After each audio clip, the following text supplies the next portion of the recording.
The only year people are going to run into trouble the way we've always known this road to be, with heavy traffic, you know, a lot of jam, people spending countless hours on the road,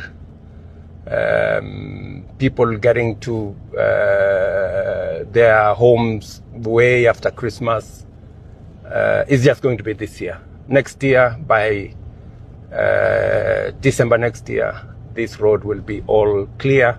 It will not be completely done, but the sections that are critical will already be done.